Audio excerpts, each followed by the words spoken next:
Someone says, "I love you," 3 words, 8 letters, and suddenly your throat tightens, your brain short circuits. You feel it, this pressure, this invisible weight settling on your chest.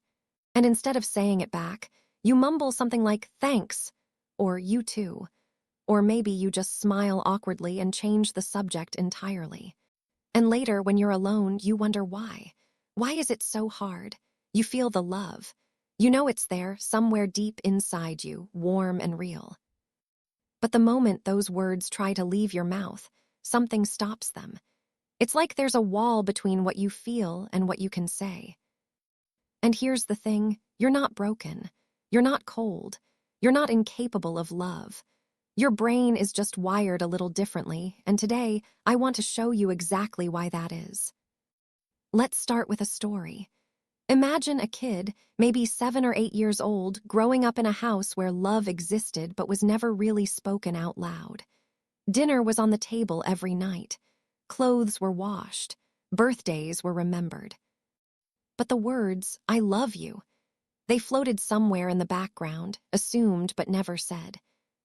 That kid learned something powerful without even realizing it. Love is something you do, not something you say. Fast forward 20 years, and that same kid is now an adult sitting across from their partner, hearing, "I love you," and feeling like they've been asked to solve an impossible riddle. The love is there, but the language for it, that was never installed. This is what psychologists call attachment style, and it plays a massive role in how we express affection. If you grew up in an environment where emotions were openly discussed, where "I love you" was as common as "good morning," then saying it back probably feels natural to you, like breathing. But if your household treated emotions as something private, something you kept tucked away, then verbalizing love can feel almost foreign, like speaking a second language you never quite mastered. And here's where it gets even more interesting. For some people, saying, "I love you" back isn't just uncomfortable, it feels dangerous. Not physically, of course, but emotionally. There's a psychological concept called vulnerability aversion, and it's exactly what it sounds like. A deep-seated resistance to putting yourself in a position where you could be hurt. When you say, "I love you," you're essentially handing someone a piece of yourself. You're saying, "Here, this is real, this matters to me." And if you've ever been hurt before, if someone took that vulnerability and used it against you, or dismissed it, or walked away, then your brain learns to protect you. It builds walls, it installs alarms, and every time those 3 words try to escape your lips, your internal security system goes haywire, screaming, "Are you sure? Are you absolutely sure this is safe?"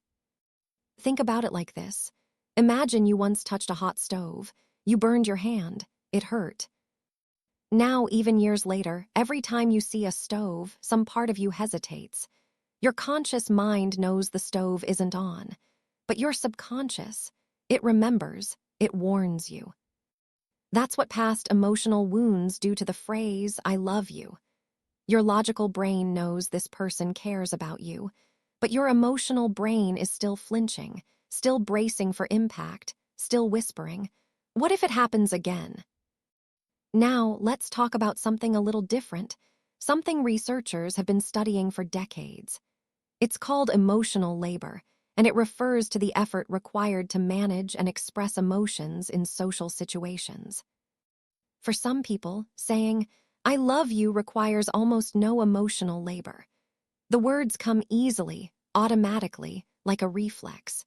But for others, especially those who are more introverted or who process emotions internally, saying those words out loud takes genuine effort.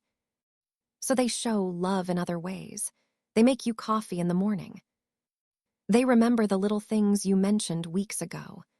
They show up, consistently, reliably, in ways that don't require verbal declaration, but carry just as much weight. There's actually a famous study by psychologist Gary Chapman that introduced the concept of love languages. The idea is simple.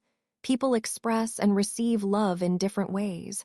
Words of affirmation, acts of service, quality time, physical touch, and receiving gifts. Someone who struggles to say, "I love you," might have a primary love language that's entirely nonverbal. They might show love by fixing things around the house, by holding your hand during a difficult conversation, by sitting with you in silence when you need it most. Their love is loud, it's just not spoken. But here's where we need to get a little deeper, a little more honest. Sometimes the difficulty with saying, "I love you," isn't just about attachment or past wounds or love languages.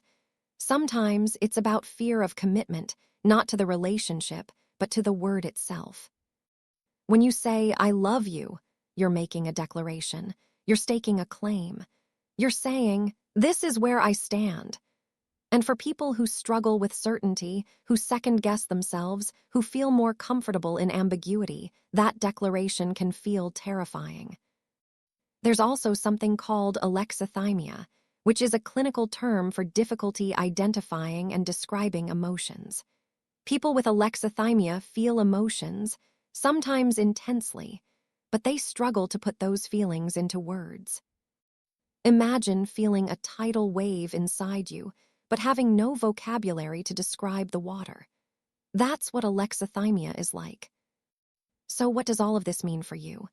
If you're someone who hates saying, "I love you" back, I want you to understand something important. Your silence is not a measure of your love.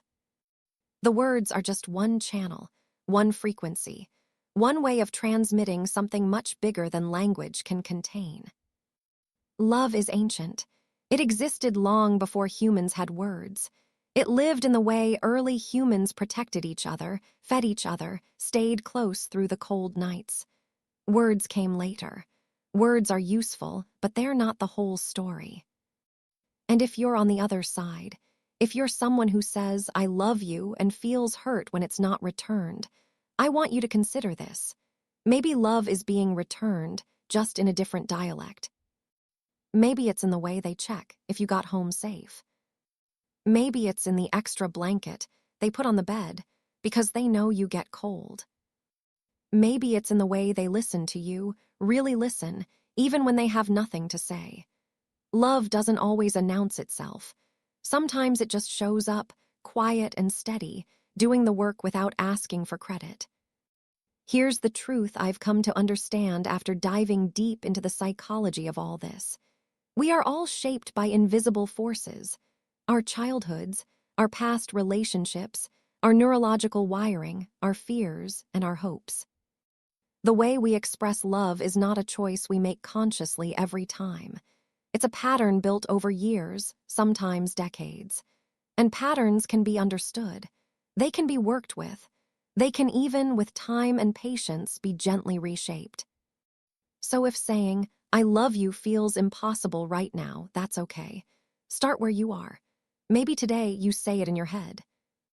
Maybe tomorrow you write it in a note. Maybe next month you whisper it when no one's listening, just to see how it feels on your tongue. There's no rush. Love isn't going anywhere. And when you're ready, if you're ever ready, the words will come or they won't. And that's okay too. Because love was never about the words. It was always about the feeling behind them. And that feeling, you already have it. You've had it all along.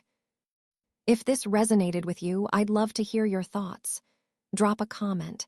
Tell me how you express love or how you struggle to. And if you want more videos like this, videos that make you think, that make you feel seen, hit subscribe. I'll see you in the next one.